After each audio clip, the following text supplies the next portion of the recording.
Welcome back to Scale Up Your Practice, the podcast from Obesity Canada. I'm Dr. Roshan Abraham, a family physician and associate professor at the University of Alberta. And I'm Michelle McMillan, a lived experience advocate and a member of the Obesity Canada community. This podcast is where we have honest conversations about improving obesity care that's grounded in both evidence and empathy. Today's episode is supported by an unrestricted educational grant from Eli Lilly Canada. Access to obesity treatment in Canada can feel like a maze for patients and for healthcare professionals. Today, we're talking about what clinicians can do within the system we have now to help patients get the care they need sooner and with less frustration. Joining us on the podcast today is Dr. Ian Patton, Obesity Canada's Director of Advocacy and Public Engagement. Ian works with patients, researchers, clinicians, and policymakers to help improve access to evidence-based obesity care. And just as a disclosure, my involvement with Obesity Canada came through Ian and his outreach to people living with obesity. So welcome, Ian. Yeah, thanks for having me. I'm excited to be here.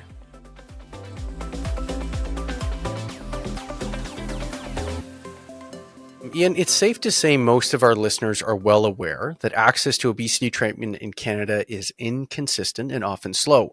From the work you've done across the country, what are the most common friction points you see patients hitting once they're in the healthcare system? There's definitely a number of different friction points for people living with obesity to access treatment, but my first thought is kind of on the broad scale and simply that lack of recognition of obesity as a chronic disease. So many of us can't even have a productive conversation about treatment with a clinician. A lot of us end up bumping into someone that doesn't believe in obesity treatment, or maybe they're not quite up to date on obesity management and the evidence that we have now, and is less comfortable getting into that discussion about the obesity management. A lot of times, to see a specialist, we generally need a referral, and that means there's that extra step, and that same gatekeeper is there that could potentially hold them back or kind of be more of a barrier there. And that's assuming that you have a specialist program in your region. So there's a lot of cases where that doesn't happen, or you don't have access to a healthcare professional there either. The next thing I also think about is the access to the pillars of treatment. So we've got the bariatric surgery, the psychological interventions, and the medications. And access to all three of those pillars is pretty abysmal across the board when we look at it, as far as access for people living with obesity. If you look at like bariatric surgery, for example, still the gold standard. However, wait times and access are unacceptable pretty much everywhere you go. I was lucky enough, for me and my bariatric surgery, I was in Ontario. So for me, the process from referral to surgery was about 1.5 years. And that's pretty reasonable. And I mean, not ideal, but it's reasonable compared to other areas in the country, right? Like if you go out east and you're in the Maritimes, that wait could be several years. Yeah. And you can imagine how much the disease can progress, how much sicker someone can get if they're having to wait that long. And in the interim, there's not a lot of other support or anything that they can do to manage that between those periods of time. You look at psychological interventions. Again, that's one of those important pillars of evidence-based treatment. But programs that are designed or relevant for obesity management are few and far between. And they're also cost prohibitive. They're generally not covered. Or if people have private coverage, it's pretty limited. So that can be a challenge. And then the one that everyone is talking about now is the obesity medications and access to obesity medications. And there's a bunch of barriers when it comes to that. Cost prohibitive generally. The insurance providers generally don't recognize obesity as a chronic disease. So obesity medications are not included in the standard formulary. If they are covered, it's because the employer has added on that additional benefit. So that's a barrier right there, in that they're not recognizing that obesity is a chronic disease and offering the same coverage that they would for other chronic diseases. And in some cases, the exact same medication, but for a different disease state. Yeah, we definitely have some challenges within the system. accessing the care that we need. So from your point of view, Ian, whether it's, waiting for authorizations or wait lists or, trying to figure out who I talk to when, that are all delaying things into getting treatment. From your experience, what do you see as the ripple effects on patients, their outcomes, their engagement with the system when these delays happen? Yeah, that's another really good question. And I think the term that comes up in my brain is that it's really frustrating for a lot of people. And when I talk to community members, one of the common threads is that we're talking about people who are pretty desperate to do something and gain control of their health. If they're coming and seeking treatment for obesity management, they probably haven't had a lot of good options up until this point. They might not have gotten a lot of good information. And by the time they are actually seeking treatment, they've already waited a really long time. So they're ready to go now. And the fact that they have to hit these extra barriers like those prior authorization issues or denials or excessive wait times, it seems really unnecessary, and it can be really demotivating for that individual. And I've seen a lot of community members just simply say, I give up, I'm done. Mm-hmm. So they get that, they find out that there's a really long wait time to see a specialist or a bariatric program, or they have to go back and forth with their insurance provider or their employer to get coverage for medication. And it's just not worth their time and effort. They don't see a path forward. So they just move on and leave it alone. I honestly think we could have an entire series on this. And I know I've said that about a lot of the episodes, but for me as a primary care physician, this episode and what you've been talking about, Ian, probably represents one of the most important things when it comes to advocacy, because every single point that you've raised so far, I could think of at least half an hour to an hour of spending time carefully going through each of the different points and explaining sort of what those barriers are and how we can actually navigate them could make a huge difference. I think about the medications, for instance. That is the bane of my existence when it comes to filling out those authorization forms, because every insurance company has a different process. And it's not necessarily standardized. Okay, so I'm fine with that. I'm sorry, I'm not fine with that. The problem I have with it is sort of the reinforcement of weight bias and stigma that happens when we actually get back those declined authorizations. The barrier isn't just about the system itself, but how we navigate it, because I end up having to counsel patients on the declined notification, or the authorization, unlike what I have to do for diabetes, which is, I think, the only one, or maybe osteoporosis. I never have to counsel patients because I need to make sure I'm getting ahead of sort of the internalized weight bias that's going to just sort of be amplified by seeing yet another barrier being put up because of what they've told themselves in the past. And now, okay, there is an insurance company that's just sort of validating those concerns once again, right? Oh, I know my family doctor put something in, but these insurance companies, they quote unquote know what they're doing. And clearly I'm not worthy of something like this. This is something that I just need to get through myself. There's no medications or anything else. That I've seen so many patients have that response to the declined authorization that now I make it a point to talk with people about it at our next appointment, saying, you know what, how are you feeling about this? What are some of the thoughts that you're having? What's sort of that internal monologue that you're having? Because we need to be able to, at every point in time in the advocacy journey, actually step in and check in with our patient to see how they're doing. And I find that it's incredibly valuable in the long run to actually explore that, as opposed to waiting God knows how long before it actually starts to percolate for longer and longer. So I think it's really important that we're talking about this, because I find that these are areas that are mentioned but not discussed in nearly enough detail. I was just going to add, Roshan, it's an important point that you brought up, that, it reinforces a false stereotype, internally reinforces it, right? Because I'm going to say from my own personal experience that it requires a little bit of bravery Mm-hmm. to go into a health professional's office and advocate a little for yourself that you want some treatment, and then to only have a person who, or a corporation that wasn't in the room with the discussion with the health person, to send a piece of paper back. Your doctor then tells you about the piece of paper. And then it's also unfair that my reaction goes to the doctor. And I say this because this just happened to me last week, actually, around a medication piece.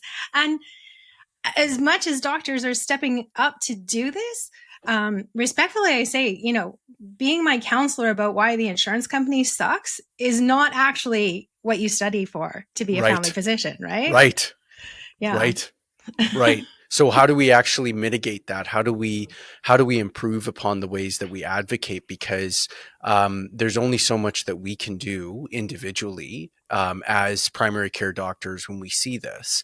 So how do we sort of prevent this from happening in the first place? And so, yeah, I think these are really important issues to grapple with and to talk about more than just at a surface level. But I am glad that we're at least bringing it up. Before we move on, I think there's another important layer to this. I'm obviously a patient advocate myself, so I always tend to focus on the patient perspective and those sorts of things. But it also has to be incredibly frustrating and demoralizing for the clinician to want to help their patients and trying to provide them with support and something that could be effective, something that they haven't had access to before. They've gone through a lifetime of trying to deal with this and it hasn't worked. There are these things that are within reach, that are effective, that could be very beneficial, but they don't have access to it. That's got to be just. And I'll provide a bit of nuance, even though I know we're tight for time. Like, it's not that I've just decided to put them on this particular medication willy-nilly. We've had a conversation beforehand by going through their past medical history, saying, okay, this one's a better option than this one. This one's we've actually had a discussion at least once or maybe twice where there's a huge amount of shared decision making that happens, right? We feel confident, like, okay, this is where it's going to go. I always say, there is a chance, given sort of the insurance company that you have and that's covering you. I ask them about that and try to find out a little bit more information. But the majority of the conversation is, okay, what's the best option? And then what I have to do, and again, for our American listeners, I'm sure this is just regular day-to-day for them, but for us, right, in Canada, that's not something that we see with other conditions. Again, and we only have to really do this for obesity. So I think there are lots of opportunities for us to work more efficiently. Do you see any particular ways or specific ways that we can actually work more efficiently within the realities and the system that we have now? Yeah, and I think it really does start with how you communicate about obesity with your patients. So recognizing that there is a good chance that there's some internalized bias, some past experiences that influences how they're going to be open and engaged with the healthcare system. Help us better understand the condition and help us break down some of the misinformation that's out there.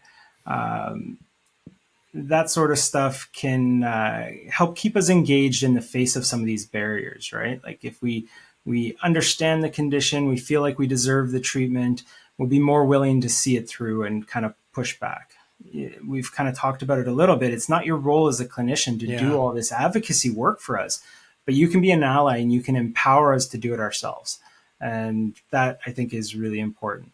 In terms of the medications themselves, and sort of the getting assistance sort of from others, is there any room for sort of the advocacy work to extend to not just sort of the primary care clinician itself, but also to the broader team, whether it's a pharmacist, sort of nurse practitioner, dietitian, and how we sort of look at advocacy, not just from the individual clinician standpoint, because that is frustrating for all of us on a regular basis, especially in primary care. But how do we actually bring together sort of other elements of the team into it? I don't think there's one right answer to that question. I think the more people that can get involved in the advocacy and supporting the patient, the better. All of these people that are in that pathway, you mentioned the pharmacist and the other care team members and stuff. They're all going to be part of that. And if they can be supportive in reinforcing some of that messaging and helping to empower the patient, that helps. recognizing that there is all these prior authorizations. So when a patient goes to the pharmacist and they have a prescription, the pharmacist can be like, hey, you're probably going to need a prior auth for this. Maybe you want to go back and do that before we go through this and get denied. And like just making things a little bit more efficient. Those types of things could be very helpful. I agree. So when we're talking about access, it's easy to focus on the big systemic issues, but there are also smaller everyday steps that can make a big difference in how quickly patients get the care they need. So we've talked about sort of broader things, and we've kind of talked about some more specific ones too. What are some of the most practical things clinicians can do right to make things easier? I think it's simply knowing what resources or referrals you're likely going to need when you're dealing with obesity management in your region. So knowing what you have available and having quick access to them. Being familiar with the referral process to the relevant program. So if that's a bariatric program or a specialist program or a dietitian or something like that. And having those links saved and easily accessible, so it's a couple quick clicks and it's not something that the patient has to follow up with or anything like that. Make it easy. If you happen to know that in your region there are 2 different obesity specialists you can refer to, you can have that information on hand, or have established relationships with, whether it's a dietitian, a kinesiologist, or counseling services, or things that can be supplementary, and just have those ready to go and sending people on their way. And the other thing I think about is keeping track of what works and what doesn't work when supporting patients, especially with things like the prior authorizations. You mentioned that a lot of the companies have different processes or they're looking for different things. Maybe just even keeping some simple notes about what these ones are looking for, the type of detail they're looking for, the language that they're using. I know I have a lot of community members who say that they knew that they were going to need a prior authorization. They took the form to the doctor filled out the prescription and then scribbled a couple things on the prior auth and then sent it off. But then that gets sent back because they didn't include the level of detail or the types of language and things that they were looking for. So just having those things ready to go and making things a little bit more efficient. Yep, definitely. Yeah. So we talked a little bit, we've talked quite a bit about it on the healthcare side and healthcare practitioners, but, from a patient side, because we talk a lot about on this podcast of it being a collaboration between healthcare providers and the patients.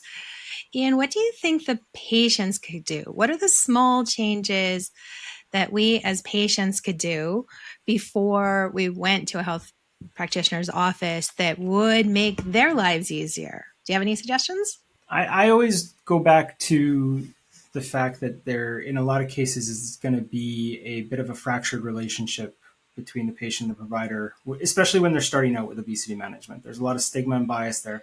So the patient, their role is they have to be willing to be open and honest and have that conversation. They have to be willing to get burned again, right? Like we've been burned before. You have to be open and willing to take a risk and hope that this is going to be different. I think that's probably the lowest hanging, maybe not lowest hanging fruit, but that's the first level for the patient. They have to be willing to have that conversation. Yeah. And maybe that feeds in previous podcasts, we've talked a little bit about the grand apology, right? For healthcare providers to give. And maybe that's the opening of the two-way door so that patients feel like, okay, I can see that maybe you're a little different than the past, 5 practitioners that I've seen that I haven't felt successful with. And maybe that opens the door to the patient being, okay, I'm going to try this again. Because most people living with obesity, it's not like you just showed up and all of a sudden you're like, oh, I just realized I was obese. I'm laughing a little because I did once meet a physician who said to me, have you ever considered losing weight? And at this point, I was like in my 30s and I've lived with this my whole life. And I thought I was going to be sarcastic, but I wasn't in response. So yeah, being open to, doing this yet again is an important thing to consider. It's a great idea, Ian. I think probably the thing that's going to have the most impact, and it's probably the most simple thing for a clinician to change, is simply just how you're communicating with the patient, right? And treating us like humans. So helping us understand that we deserve to be treated with dignity and respect, because that's not always been the case. If you treat me like a human, and I'm going to be more willing to kick in some of those doors and make some of those changes and fight for the access to treatment and all that stuff. We have to repair that patient-provider relationship, and it's just simple communication. And regardless of what happens on the scale, I'm going to be healthier for having that positive relationship with my care provider. 1,000,000%. And not to mention pointing them in the direction of reliable evidence-based resources, groups, and information that will enable both the patient and the clinician to engage in the topics beyond the appointment. And Obesity Canada is obviously a very trusted resource for that. Bariatric surgery is another area where the referral process varies from province to province. How can clinicians get familiar with the specific pathways in their area so they're not reinventing the wheel each time? Yeah, some provinces have, like Ontario, have a centralized referral process, so it all goes through the Ontario Bariatric Network. Other provinces, you have to refer out to specific centers. So it's just knowing what your particular region, what the process is there. It's usually a couple quick clicks and figuring that out from the provincial websites. But Obesity Canada we did have an obesity care finder tool on our website, which would have captured all that information. We recently updated our website, and that care finder tool is not something that's been put back just yet. It's still a work in progress as we kind of update that tool. But once it's back, that will be a really good centralized resource to find out what's available in your area, like those bariatric centers. So it'd have the links to it and other important information. And so keeping that in mind, seeing as it's not quite back up on the website yet, we hope that eventually it comes back online. Do you have any recommendations about how professionals can network, connect with their peers, kind of keep up to date with, the changes that are happening? In obesity care, there's new requirements. Roshan probably knows better than anything. You sent a referral to the place you sent last month and it bounces back because this isn't the right place anymore. Yep. So maybe both of you could comment on how you keep up to date with that kind of information. Yeah, I think those professional networks and connections are going to be really important. It's, like I said, a very rapidly evolving space right now. So there's going to be a lot of changes as far as treatment options and the shifting narratives and those sorts of things. So staying current is going to be really critical in this space. Again, Obesity Canada can be a really good resource. There's events, there's opportunities to connect through the professional education and those sorts of things. Those types of groups and having those connections will allow you to learn about what's working for others and what's not working, and hopefully we can kind of get through this a little bit more efficiently by sharing some of those experiences. I'm a quite fortunate living in Alberta, not from the bariatric surgery standpoint. That's still a pretty long wait. But if clinicians take the time and effort, we do have the resources here to actually build out small teams. They aren't necessarily obesity specific. So thanks to our primary care network, for instance, I can have my nurse practitioner, dietitian, exercise specialist, behavioral health consultant, all available so long as we're all on the same page, and they are in my primary care network area. They're all on the same page. So I give them a little bit of a heads up about a patient, specifically the dietitian. The exercise specialist is always very good, and the behavioral health consultant's pretty good too. And now our nurse practitioner, who I've worked with for the last 10 years, 8 to 10 years, is going to take over sort of a lot of the pharmacotherapy once I actually initiate it. So I think for me, it is fortunate that way. The area that definitely is more challenging is sort of the more advanced sort of bariatric care, not just surgery, but let's say I'm kind of stumped. Yes, I know where to send it to, but I feel like having more of that community of practice ends up being quite valuable. So yes, I think Obesity Canada is a great place to actually ensure that you're maintaining that network, because you can find out where you want to send some of those more complex patients to. We've come to the point of our podcast where we call it our bias break. And it's basically a time when we kind of take a pause and we ask our guests to talk about biases. Now, Ian, you have experience from all different aspects. So I think what I'm going to ask you, I'll leave it open to you, but maybe because we're kind of talking about systems today, maybe you could give an example of either, someone who's spoken to you or things you've seen within the system about a bias and, how it's impacted the patient and maybe even the practitioner. I could definitely come up with like very specific examples for myself, but also from community members who've talked about this. But I think one of the biggest things that I regularly hear about, the theme of it is usually about the tone of the conversation being cold and dismissive. And whether it's intended to be or not is, irrelevant. It's how it's interpreted by the patient. And oftentimes it comes across as dealing with us is an unwanted burden. And this is often paired with the assumption that weight and obesity is the cause of all of our problems, even when it's not what we came in to talk about. It's how we communicate with each other that really matters. And when it's cold and dismissive, it feels or it kind of feeds into that belief that we don't belong, that we're not worthy of care, and it leads into that healthcare avoidance. So that can cause more problems. It allows us to get sicker. We've talked about power differentials and the importance of recognizing that in healthcare, especially when bias comes from another provider or someone within the system. What's a constructive way for clinicians to address it without creating conflict or shutting down collaboration? Yeah, it's another great question. I think really acknowledging up front that you're aware that there might be some of that past experience and that there might be some of that internalized weight bias or something that's problematic that's kind of influencing how they're going to interact with you.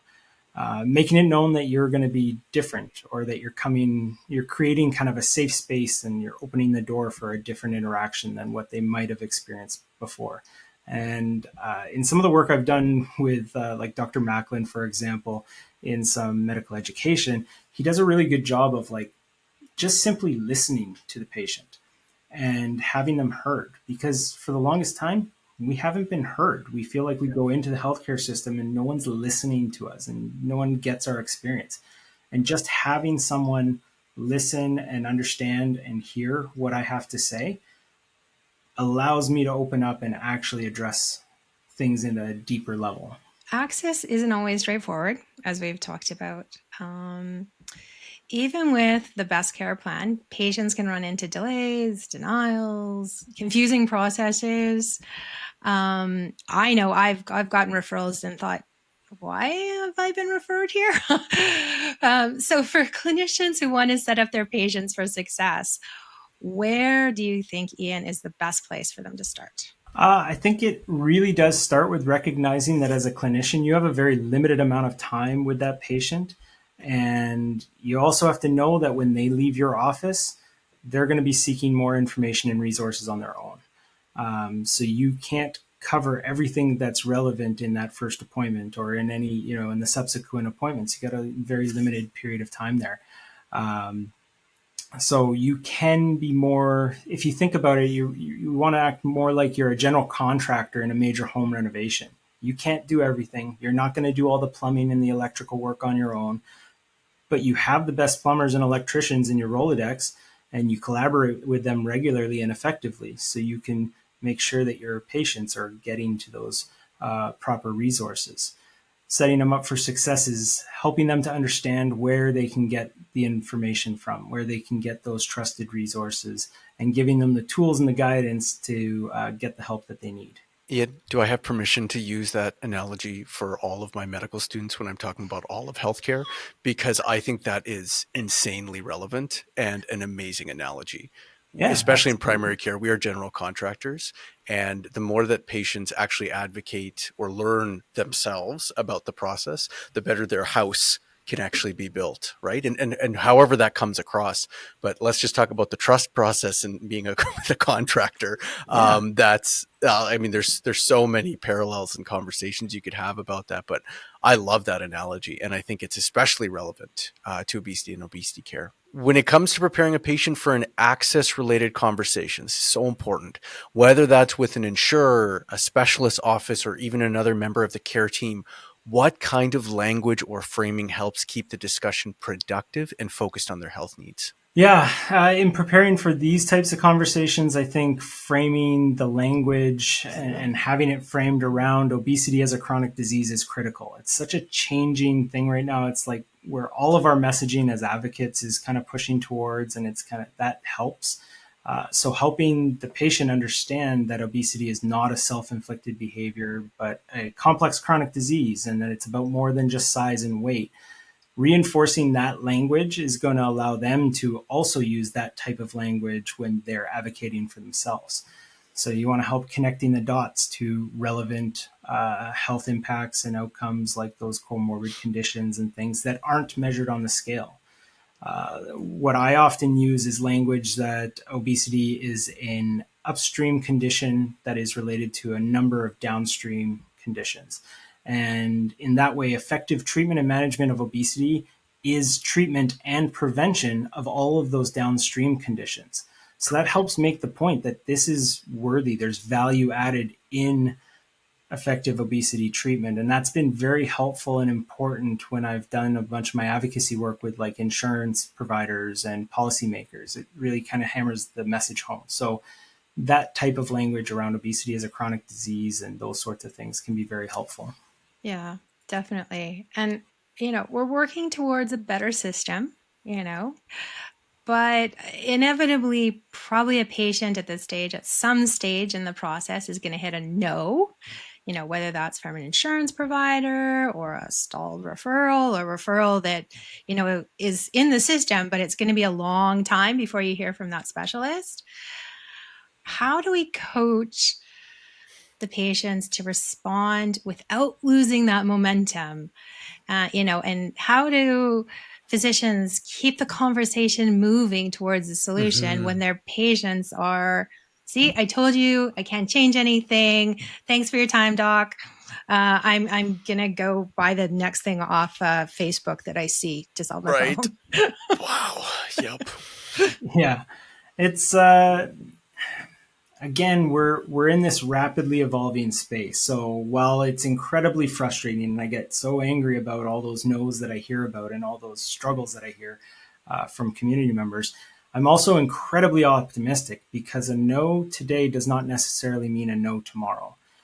These companies, when it comes to insurance providers, they're trying to figure out the best approach to how they manage these new treatments that are coming in.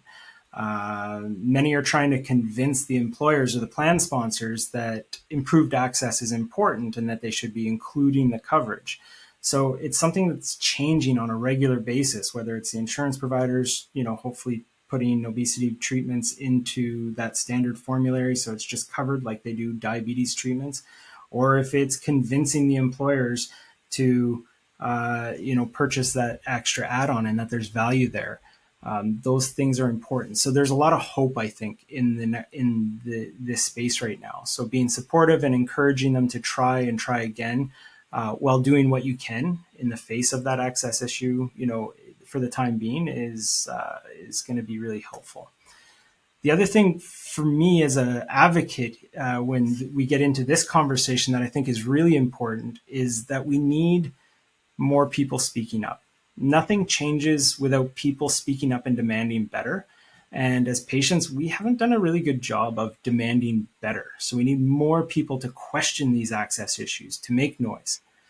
Sometimes it feels like the insurers want the process to be intentionally confusing, slow, and annoying so that we just give up and we throw our hands up and say, I'm not going to bother.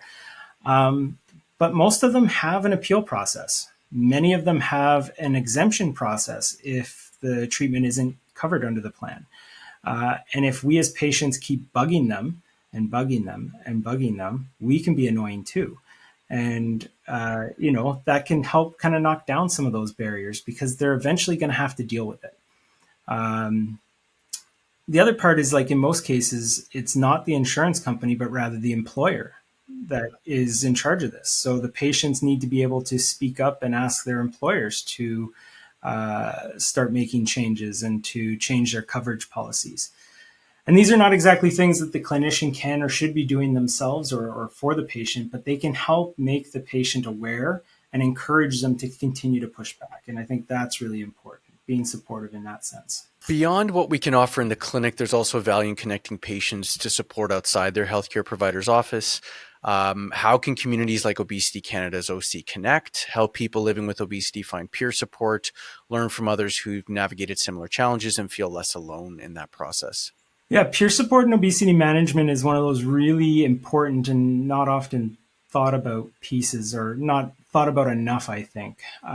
This is something that we typically don't talk about. We don't talk about obesity openly. We don't, we keep this to ourselves. We blame ourselves. So connecting with others who get it and being able to recognize that you're not alone and this isn't your fault can be very empowering and beneficial, again, regardless of whatever happens on the scale. I think the challenge with some of these spaces is that they can be very toxic, and they can be places where there's a lot of misinformation or people trying to sell you junk stuff. Those types of things can be found on a lot of those Facebook type support groups and stuff. So making sure that you're directing people to a trusted support group or support community is really critical if you're going to be doing that. OC Connect is one of those. It's a private, free, online peer support community. It was created for people living with obesity by people living with obesity.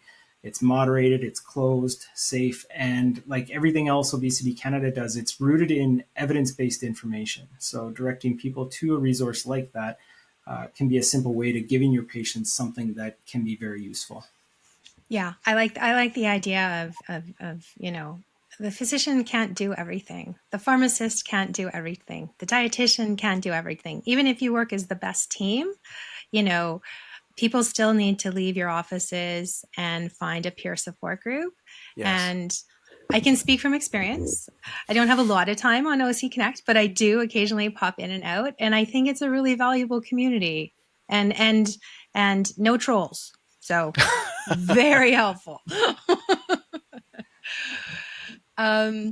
So we've covered what can be done at the individual clinic level, and I think, Ian, you've provided some great suggestions. I personally love a no today is not a permanent no. I love that. That is so good, and I'm going to take that home with me because I'm like, okay, that is true. But if we think about the bigger picture, which can be a little scary, but what do you think are the most important big system level changes that, if you had a magic wand, that you'd like to see changed? Everything. Done. No, this is another good question. And there's so many different tentacles of this, right? Like there's so many different directions you could take the advocacy angle for trying to create change for the system. It's a huge topic. But, if we look at it realistically, most of the medical associations, expert organizations, scientific organizations, we all recognize that obesity is a chronic disease, but the provincial health authorities don't yet. The governments don't. So who's in charge of funding those pathways and the access? Those types of things don't recognize obesity as a chronic disease officially yet. So we need those health systems to recognize and treat obesity the same way we do any other chronic disease. We need more specialists. We need, additional training for healthcare professionals who, are not up to date on the current obesity management stuff. We need to update curriculums for, the next generation of health professionals that are coming into this space and who are going to be seeing obesity in their clinic when they get into practice. We need supports to create spaces in the healthcare system that are accommodating to people living with obesity. We didn't really touch on that stuff today, but there's things about equipment and spaces, and I get questions about long-term care and stuff. These things are not thought about. So there's a whole system change that needs to happen along those things. And then even just how we collaborate and coordinate across the healthcare system. And Roshan, you talked about how you are lucky you have access to, different team members and things like that. It's not necessarily the case in a lot of places. And we know that addressing obesity is ideally something that is done in a multidisciplinary way. So we need to have efficient, effective ways to communicate across those different providers. And those things are going to be definitely important. And I could go on and on, like when we're talking about the clinicians and providing them with the resources to effectively do obesity management with their patients. That could be everything from, we can get into talking about billing codes and those sorts of things, to providing professional development and those, those types of elements. So there's lots of pieces to this puzzle. I don't know if there's like one overarching main thing. I think I could talk about it all day. And I actually would love for you to do that at some point, because I do think this is incredibly relevant to both patients and clinicians. For the clinicians who want to be part of that change, where's the best place to start? Obviously, Obesity Canada. So make sure you're connecting. A little biased. With us. We're all a little biased here. A little bit biased. I'm not going to lie. But yeah, like connect with us, work with us on the solutions. If there's, something that you're bumping into as a challenge, like let us know so that we know that that's an issue. And maybe there's something that we already have in the pocket that, can be helpful, or maybe we can collaborate and work on something that could be relevant. Maybe we can partner on some of those advocacy pieces and those sorts of things. You could help connect us with the right people in your professional organizations or in your governments or your local areas or those sorts of things. There's lots of ways we can connect and work together, but definitely connect with us. So we've covered a lot today, and I think this could be like a 10 episode series, just what we've kind of opened up today, which, we'll get there eventually, bit by bit. But I think what I've taken away, at our heart, what we've talked about here is, access is about giving every patient a fair shot at timely, appropriate care. Ian, thank you so much for bringing both your insights and practical tips to this conversation. For those listening, we've included links to resources and tools in the show notes, so be sure to check that out.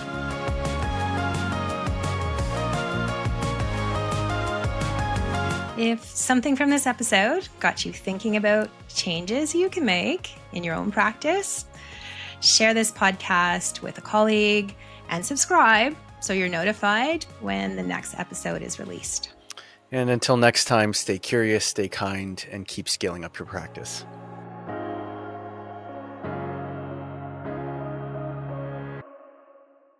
This podcast is intended for informational and educational purposes only and does not constitute medical advice. The content shared in this podcast should never be used as a substitute for professional medical advice, diagnosis, or treatment. Always seek the guidance of a qualified healthcare professional with any questions you may have regarding your health or a medical condition. The information and treatment discussed in this podcast are based on Canadian guidelines and approved practices as of the time of recording. If you are listening from outside of Canada, please consult your local healthcare professional to ensure compliance with your region's medical standards, guidelines, and recommendations. The creators of this podcast disclaim all liability for any decisions or actions taken based on the content discussed. Listening to this podcast does not